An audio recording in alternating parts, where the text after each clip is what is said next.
Come, let us explore this dawn's meditation class and group practice that we too could meditate like a Jedi.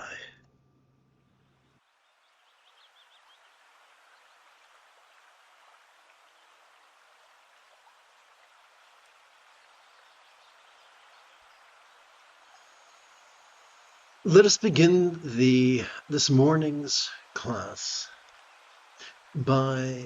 with the 23rd passage. With the 23rd passage of the Unwaning Victory Banner, a meditation classic composed many centuries ago by the great Buddhist reformer Prahe Vajra. Together, let us relaxingly recite. Present time and past time abide in the state of the authentic condition. This likewise is also the path. This likewise is also the path to that, and the inherent reality of that.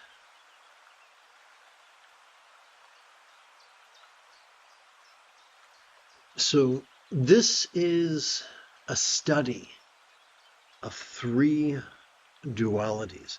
I should say this is an exercise transcending three dualities. This transcendence is only going to make sense if we take a few moments to review the basics.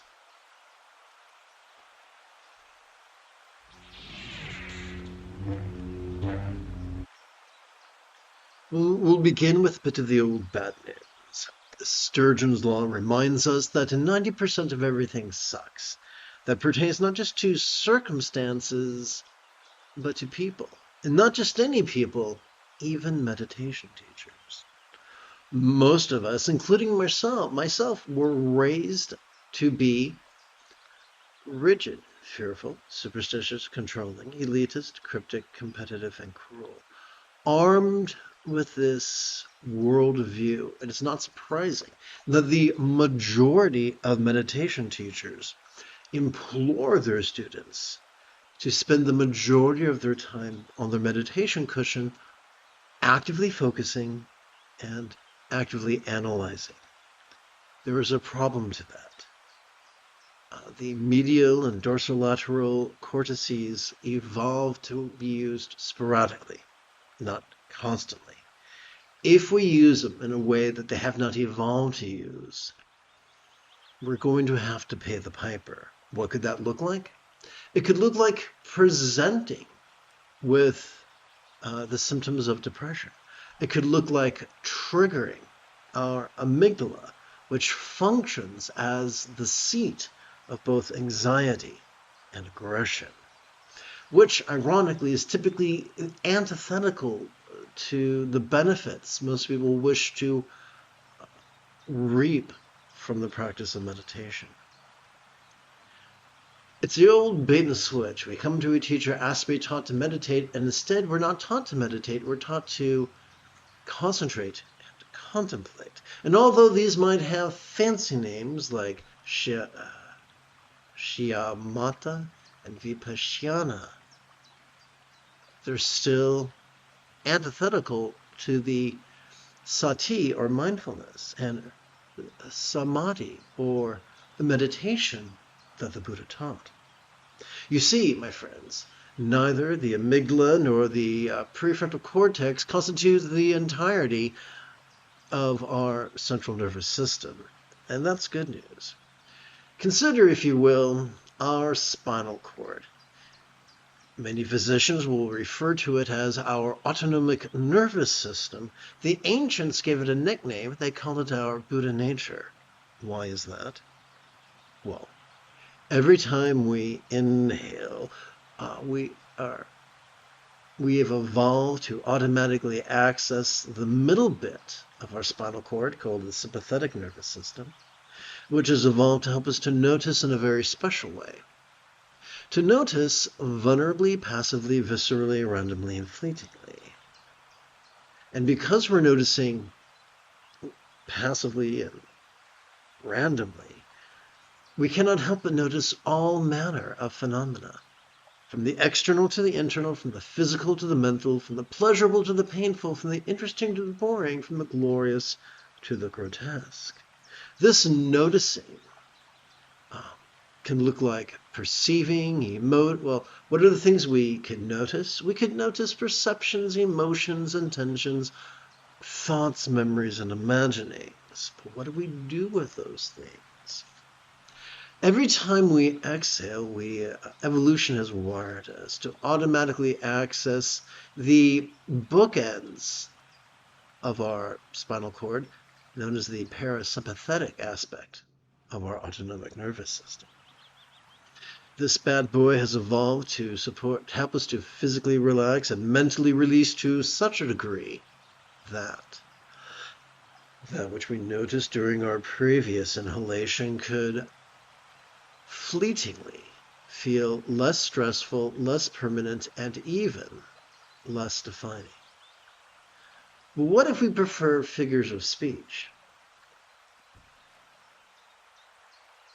With each exhalation, we have evolved to physically relax and mentally release that which we noticed during our previous inhalation to such a degree that it could feel as non-graspable as a vast empty void, like the illusion of the infinite azure sky on a bright and beautiful cloudless morn, which, although could look tantalizing to the eye, feels non-graspable to the hand.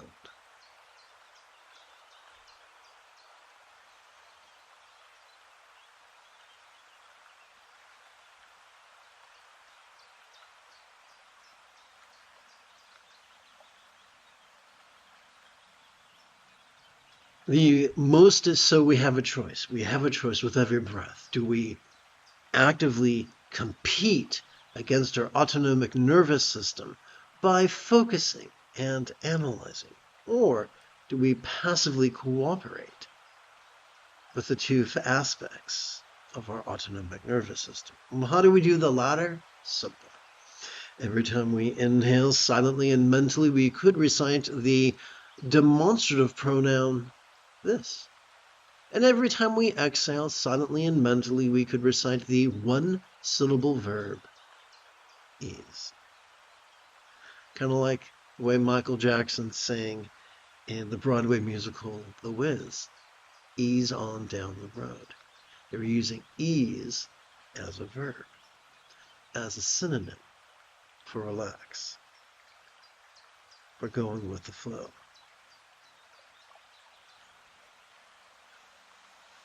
Now let's return to our opening lesson.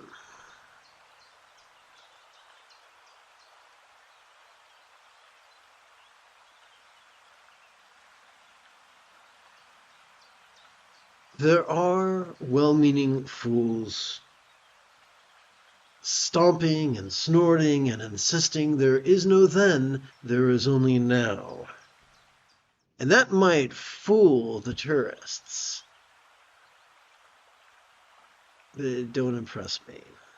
You see, whatever past, present, or future we might have, whatever past, present, or fantasy about the future we might have noticed during our inhalation, rephrase that. As we relax into our exhalation, whatever memory of the past, perception of the future, or fantasy, perception of the present, or fantasy of the future we might have experienced during our inhalation could feel less stressful, less permanent, less defining, less graspable.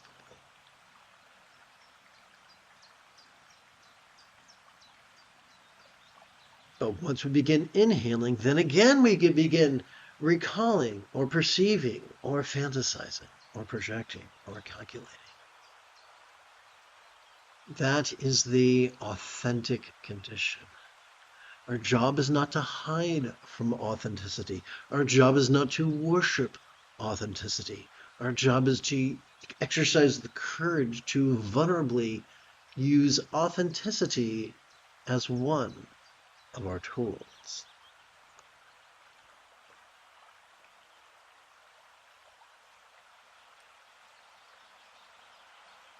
Perhaps you've heard this lie. There is no there. There is only here. Once again, sounds impressive, but every time we relax into our exhalation, whatever experience of there or here we might have experienced during our inhalation melts into the simplicity of non-graspability. Now we come to the final, now let us transcend the final duality.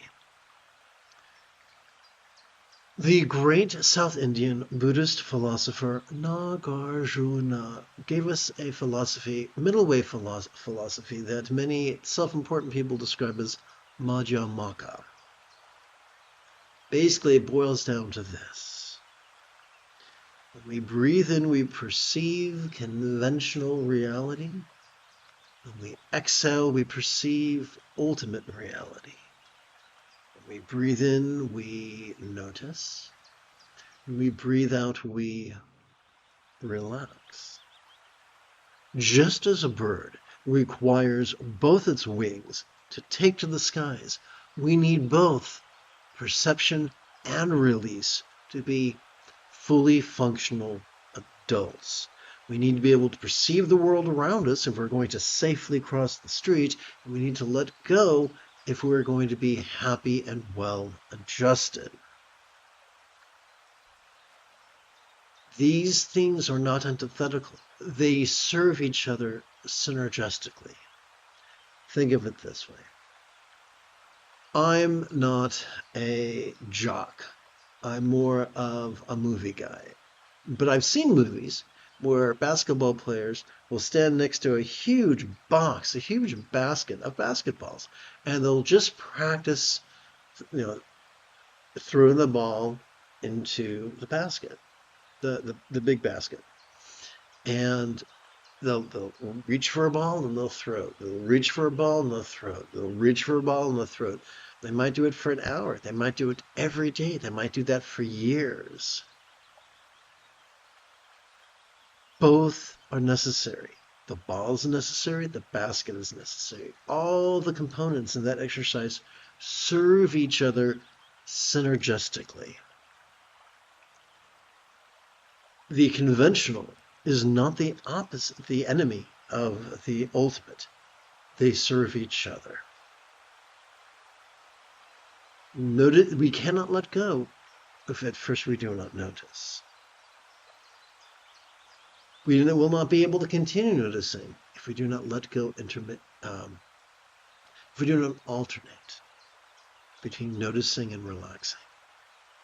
Perhaps that is why a nickname for mindfulness is watching mind's antics. And a nickname for meditation is relaxing into mind's empty nature. Having completed this morning's lesson, we could now shift gears. It is Ahsoka Tano Thursday morning. Come, let us meditate like a Jedi after approximately 30 seconds of housekeeping. This is the Dzogchen Sende Lama Jigme Gyatso of the Buddha Joy Meditation School. I am a big old weirdo. So for more than 30 years, I have harnessed my autistic special interests as well as my ADHD hyperfocus to spend about 8 hours a day, almost every day, studying, practicing, mastering, and reverse engineering the teachings and techniques of each school of meditation so that I can become your personal, let's see over here, nerdy, neurodivergent guide to Nirvana. Welcome, my friends, to Meditate Like a Jedi, which is made possible due to the generosity of viewers just like you. For the remainder of this morning's live stream, let's play with the latest iteration of very easy meditation. Both these practice texts that I've been jumping back and forth between this morning are available for free download just by using the links in the description area below the video.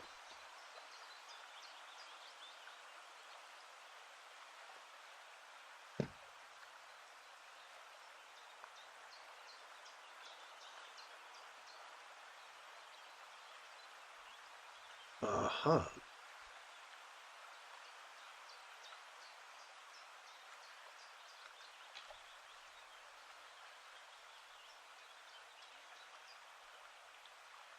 So I'm going to take a moment. So let's see here.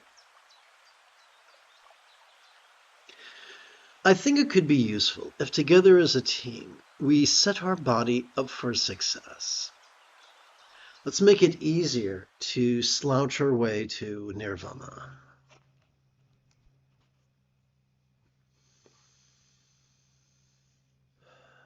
So I'm going to show you a way to do a plank, a very special plank that will support your posture in meditation.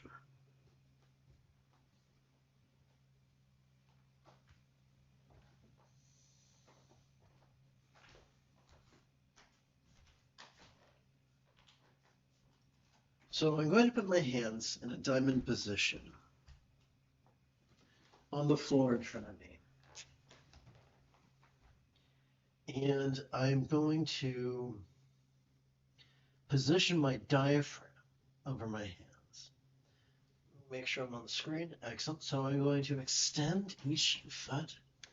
And what I want to do is thrust my hips reproductively and open my shoulder blades as best I can while gazing at my toes.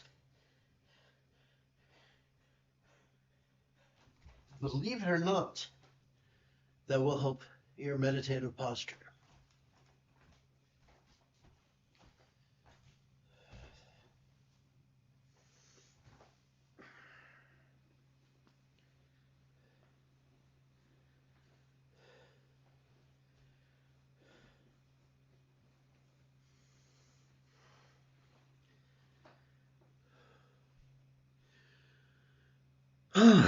All right. Button 9.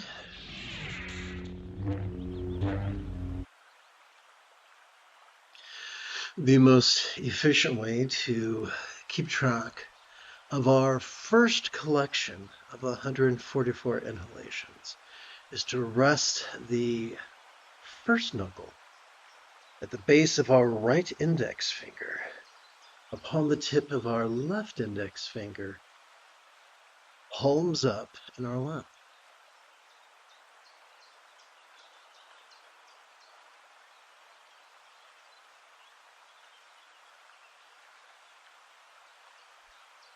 Upon the 3 creases of each of the 4 fingers of our right hand, we could keep track of the next 12 inhalations.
Upon the 3 sets of creases of each of our left fingers, we could keep track of 12 sets of 12 inhalations each.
The moment you have a specific question about Buddhist philosophy or meditation, do not hesitate to type your question in great detail in the chat window, for I tend to check for questions approximately every 12 minutes or so. As we breathe in, we can practice mindfulness passively, as silently and mentally we recite the demonstrative pronoun this. As we exhale, we could practice meditation effortlessly, as silently and mentally we recite the one-syllable verb, ease.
A very efficient way to keep track of our second collection of 144 inhalations is to rest the second knuckle of our right index finger on the tip of our left index finger, palms up in our lap.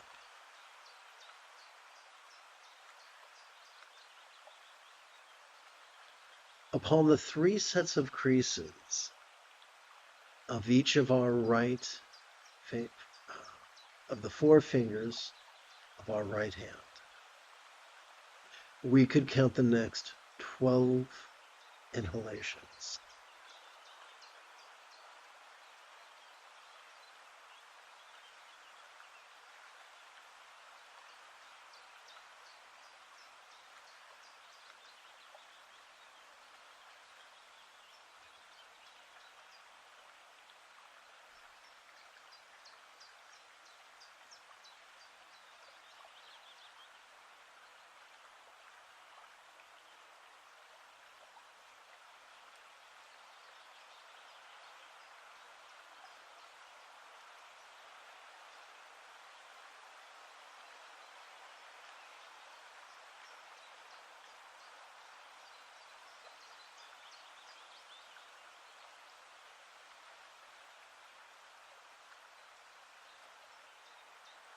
Now that we understand how to keep track of 12 inhalations, we can count sets of those 12 inhalations upon the sets of creases, the 4 fingers of our left hand.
Let us adjust our legs for greater comfort.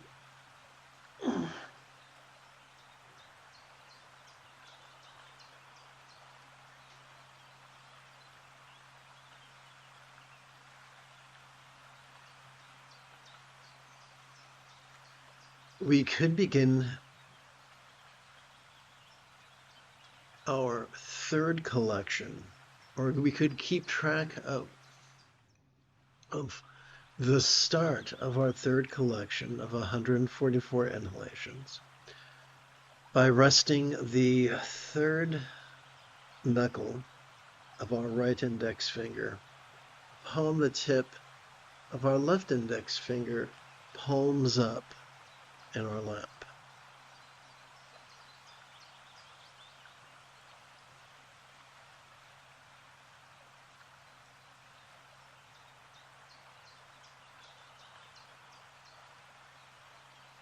We could use the 3 creases of each of our right fingers to keep track of the next 12 inhalations.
Upon the 3 sets of creases of each of our left fingers, we could keep track of the next 12 sets of 12 inhalations each, or a portion thereof before the timer runs out.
You have taken your first step into a much larger world. If you feel that I have earned it, you could give this live stream a thumbs up. You could even help support this channel.